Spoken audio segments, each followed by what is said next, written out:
এক রাজার শালীর নাম হলো রসা, বুঝছেন? अच्छा মানে অরিজিনাল নাম হলো রসিকা। রাজায় ওরে আদর করে রসা ডাকে।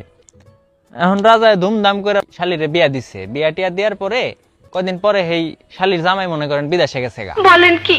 এখন বিদেশ চলে গেছে, নতুন নতুন বিয়া হয়েছে, আর নিজেরা সামলাই রেখা পারে নাই। এলাকার এক নেশাটির লগে প্রেম জমে এলাইছে, কথাবার্তি কয়। এখন একদিন ওই নাগরে কইতেছে কি, কয় শোনা তুমি আজকে রাইতে বেলা আইসো, তোমার মিষ্টি খাও। নাগর তো এই কথা হই না মনে করেন একেবারে 100 শরীরে জোশ চলে আইছে। এখন নাগর গেছে, আচ্ছা ঠিক আছে আমি রাইতে বেলা আইসা তোমার জানলায় টোকা দিমানি, তুমি বাইরে আসছে। এখন মানে ডিল টিল করে চলে গেছে। যাওয়ার কতক্ষণ পরেই ওই জামাই বাবু মনে করেন রসার বাড়িতে বেড়াইতে গেছে। এখন রসা তো দেখে অনেক খুশি হয়েছে, কয় হাই রে জামাই বাবু এতদিন পরে আমার বাড়ি বেড়াইছে।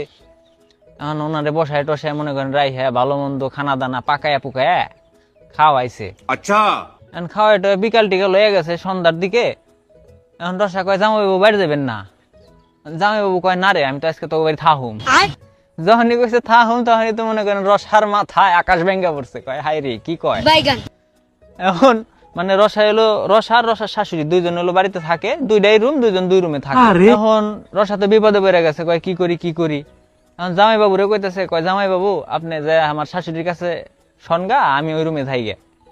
জামাই বাবু কয় তুই কি পাগল হইছিস না, তোর শাশুড়ির হাতে আমি যে ঘুমামু? তুই এক কাম কর, তুই তোর শাশুড়ির হাতে হুগা, হ্যাঁ আমি যে তোর রুমে হই গে। এখন রসা তো মনে করেন খালি মুসরি করে, কয় না জামাই বাবু আমার সমস্যা আছে অমুক তমুক। এখন জামাই বাবু তো রাইগে গেছে, রাইগে টাইগে কয় যা থাকবি না, চলে যাবো তো বেরতে।